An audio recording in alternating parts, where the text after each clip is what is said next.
గలుగుతాం. MG రావు గారు, భారత్ పాకిస్తాన్ ఈ రెండు దేశాలు కూడా అణ్వస్త్ర దేశాలు. సో అణ్వస్త్ర దేశాలైన భారత్ పాక్ల మధ్య యుద్ధం అంటే 6వ యుద్ధం, మీరు చెప్తున్నట్టుగా చివరి యుద్ధం ఎలా ఉండబోతోంది? అండ్ ఈ సమయంలో పాకిస్తాన్ అణ్వస్త్ర దేశం కాబట్టి భారత్ వార్ స్ట్రాటజీ ఎలా ఉండబోతోంది, ఎలా ఉండాలి? ఎస్ అండి, ఇప్పుడు భారత్ పాక్ల మధ్య యుద్ధం అంటూ జరిగితే అది 6వ యుద్ధం అవుతుంది.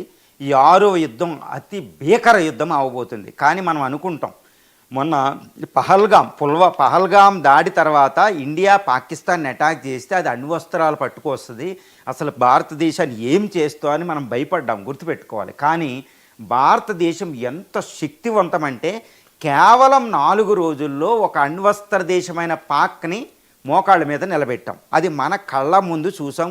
కేవలం కొన్ని నెలల ముందు మాత్రమే, కొన్ని నెలలే అయ్యింది చూసారు. అది భారత యొక్క శక్తి. ఇప్పుడు ఇంకొక 6వ యుద్ధం జరిగితే, ఇంకొక యుద్ధం భారత పాకల మధ్య జరిగితే అది ఎలా ఉండబోతుందంటే ఒకటే చెప్తున్నా, అది యుద్ధ భాషలో ఉంటుంది, స్విఫ్ట్ వార్ అవుతుందండి. చాలా షార్ట్ టర్మ్ వార్ అవుతుంది, చాలా స్విఫ్ట్ అనమాట, చాలా వేగవంతమైన. మొన్న మే 7 నుంచి 10వ తారీఖు 4 రోజులు యుద్ధం జరిగినట్టు కేవలం 3 నుంచి 10 రోజుల్లో ముగిసిపోతుందండి యుద్ధం. అంత యుద్ధతంత్రం చేస్తుంది. స్విఫ్ట్ అనమాట, అంటే షార్ట్ టర్మ్, చాలా సుదీర్ఘకాలం జరగదు, చాలా షార్ట్ టర్మ్, చాలా మంచి కొన్ని 3 నుంచి వారం రోజుల్లో జరిగిపోతుంది. కానీ ఈ యుద్ధం ఏదంటే టెక్నాలజికల్ బేస్డ్, అంటే సాంకేతిక యుద్ధం అవుతుంది. చూడండి, మొన్న సాంకేతిక యుద్ధం, ఎయిర్ డిఫెన్స్ సిస్టమ్స్ అన్నీ వర్కౌట్ అవుతుంది. ఇప్పుడు భారత్ పాక్ల మధ్య 6వ యుద్ధం జరిగితే అదే ఫైనల్ వార్ అవుతుంది. ఎందుకంటే భారతదేశం ఇది ఫైనల్ వార్ అవ్వడానికి అన్ని సిద్ధం చేసింది. ఈ యుద్ధం 2 రకాల యుద్ధ నీతులు ఉంటుంది. ఒకటి మిలిటరీ స్ట్రాటజీ, ఒకటి అయితే ఇది మన ఆర్మీ వ్యూహం అనేది ఒకటి ఉంటే, రెండోది దౌత్య వ్యూహం అనేది 2 ఉంటాయి. ఈ కేవలం 3 నుంచి 10 రోజుల యుద్ధాన్ని ముగించి పడేస్తారు. ఏ విధంగా అంటే ఇంకా పాకిస్తాన్ అంటే 3 నుంచి 10 రోజుల పాక్ అంతం. మన ఆర్మీ చెప్పినట్టు ఇక పాకిస్తాన్ వరల్డ్ మ్యాప్లో ఉండదు. ఎలా చాలా దేశాలు అయినాయి అండి, ఇలా యుఎస్లేవే అని, చాలా 2వ ప్రపంచ యుద్ధం తర్వాత ఆస్ట్రియా అనేది కొన్ని దేశాలు ఉండేవి, అవన్నీ పోయినాయి. తర్వాత ఒట్టోమన్ సామ్రాజ్యం 1వ ప్రపంచ యుద్ధం తర్వాత ఎన్నో పోయినాయండి. బ్రిటిష్ సామ్రాజ్యమే అంతమైపోయింది 2వ ప్రపంచ యుద్ధం తర్వాత. గుర్తుపెట్టుకోవాలి, ఇండియా పాకిస్తాన్ ఈ దేశాలన్నీ స్వతంత్రం వచ్చి.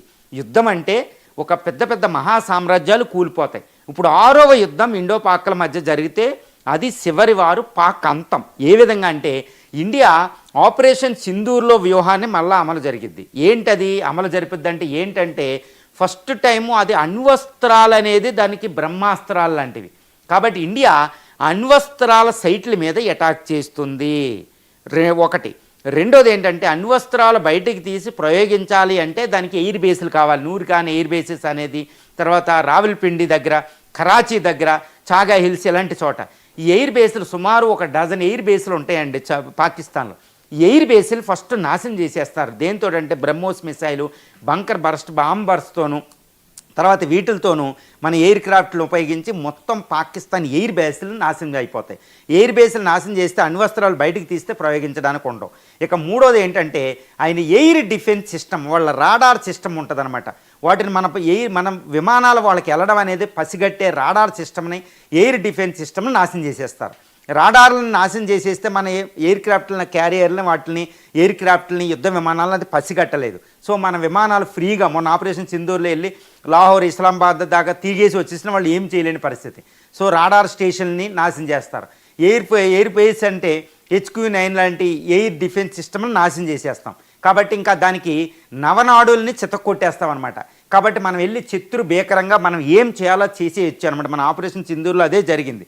ఇంకోటి ఏంటంటే వాళ్ళ నుంచి వచ్చే డ్రోన్ని, ఎయిర్ క్రాఫ్ట్ క్యారియర్లు మన యొక్క ఎయిర్ డిఫెన్స్ సిస్టమ్ లాంటి ఇప్పుడు మనకి S-400 ఒకటి ఉంది, ఆకాష్ అని ఒకటి ఉంది, IL-70 ఇలాంటి ఎయిర్ డిఫెన్స్ సిస్టమ్ని ఎక్కడికక్కడ మోహరించి మన మీదకే రానివ్వరు.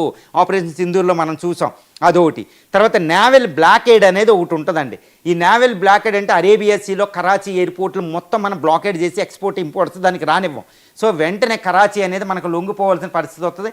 INS విక్రమాదిత్య, INS విక్రాంతలో రంగంలో దిగితే, న్యూక్లియర్ సబ్మెరైన్స్ రంగంలో దిగి, అంటే ఏంటి, నేవీ వెళ్ళి అటాక్ చేస్తూ ఉంటుంది, ఎయిర్ ఫోర్స్ అటాక్ చేస్తూ ఉంటుంది, ఆర్మీ అటాక్ చేస్తూ ఉంటుంది. తర్వాత సైబర్ అటాక్లు జరుగుతూ ఉంటుంది. ఇప్పుడు present modern war, space war జరుగుతుంటుంది. స్పేస్ నుంచి మనం ఎక్కడికక్కడ దాన్ని కోఆర్డినేట్ చేస్తారు.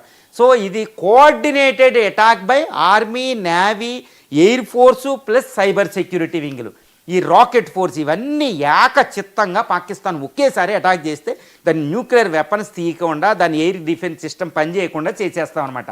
ఇక ఇలాంటి సమయంలో ఏమవుతుందంటే వాళ్ళు డిఫెన్స్లో పడిపోతారు. చూడండి, ఇజ్రాయెల్ ఇరాన్ వార్ జరుగుతుంటే ఒక పెద్ద శత్రు భీకర ఇరాన్ని ఇజ్రాయెల్ ఎలా కొట్టిందండి. దాని ఆర్మీ చీఫ్ని, ఐఆర్జీసీ చీఫ్ని, న్యూక్లియర్ సైంటిస్టులని, పెద్ద పెద్ద ప్రధానులు లాంటి వాళ్ళని అటాక్ చేసి చంపేసింది. సో దాంతో ఇరాన్ అనేది డిఫెన్స్లో పడిపోయింది. అంతే, దాని యొక్క శక్తి కూడా బయటకు రాలేదు. అది ఇజ్రాయెల్ వార్ఫేర్. అలాంటిది మనం ఇజ్రాయెల్ హెల్ప్ తీసుకుని అలాంటిది మనం చేయబోతున్నాం ఇప్పుడు. సో పాకిస్తాన్ అంతం ఇదంతా ఒక పక్కన జరుగుతూ ఉంటే రెండో పక్కన దౌత్యయుద్ధం జరుగుతూ ఉంటుంది. ప్రపంచంలో ఏ పవర్ని కూడా పాకిస్తాన్ సపోర్ట్గా రానివ్వం, ఎక్కడికక్కడ దౌత్యయుద్ధం. ఇదే సమయంలో ఇండియా పాకిస్తాన్ అంతం ఓడించడం కాదండి, 6వ యుద్ధం జరిగితే it would be the final war. అంటే పాకిస్తాన్ అంతం కోసం చేసే యుద్ధం. కాబట్టి పాకిస్తాన్ అంతం ఎలా అవుతుంది అంటే అక్కడ పీఓకేలే ప్రజలు ఆల్రెడీ ప్రొటెస్టులు చేస్తున్నారు. వాళ్ళు పీఓకేని ఇండియాలో కలిసిపోతుందని వాళ్ళు డిక్లేర్ చేస్తారు అక్కడ లీడర్స్. 2 బలూచిస్తాన్ తన స్వతంత్ర దేశంగా ప్రకటించుకుంది.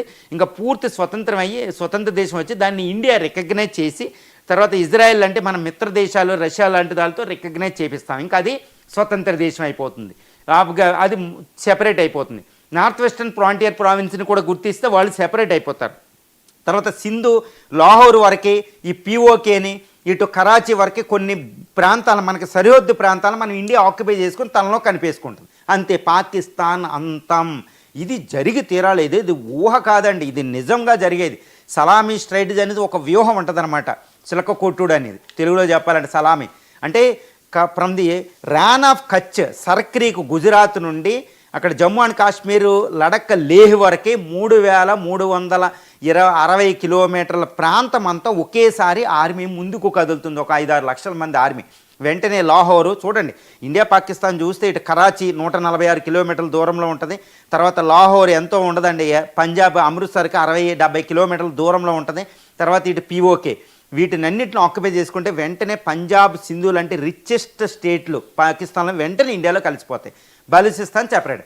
అంటే మనం ఏంటి, శత్రువు అణ్వాయుధాలు బయటికి తీయకుండా ఇజ్రాయెల్ లాంటి, రష్యా లాంటి హెల్ప్లు తీసుకుని వాళ్ళ ఎయిర్ బేస్ని కొట్టేసి అసలు వాళ్ళు అడుగు తీసి అడుగులేని, చెయ్యి ఎత్తలేని పరిస్థితి క్రియేట్ చేసి వాళ్ళ న్యూక్లియర్ వెపన్స్, మిసైల్ పనిచేయకుండా చేసేసి తర్వాత మనం కావాల్సిన ప్రాంతాలను ఆక్యుపై చేసుకుని అక్కడ దేశాలను విడదీసే వాళ్ళని, కావాల్సుకున్న వాళ్ళని స్వతంత్ర దేశాలుగా ఏర్పాటు చేసేసి శత్రువులు, మన శత్రు దేశాలు ఎవరు కూడా పాకిస్తాన్ సపోర్ట్గా రాకుండా చేసి కేవలం 3-4 రోజుల్లోనే, 3 నుంచి 10 రోజులండి అకార్డింగ్ టు ఆపరేషన్ సింధూర్ని గమనిస్తే, ఇంతటి యుద్ధ వ్యూహంతో, వార్ఫేర్ స్ట్రాటజీతో ఈరోజు ఇండియా సిద్ధమైంది. ఇది 2025 ఇండియా. దీని పవర్ ఆపరేషన్ సింధూర్లో మనం చెప్పాం. కాబట్టి నేను చెప్పేది ఏం విచిత్రం కాదండి, దాని మీద ఆధారపడి నేను అనాలిసిస్ చేస్తున్న యుద్ధ పత్రికలు ఇవన్నీ ఉంటాయి, ఈ కథనాలు.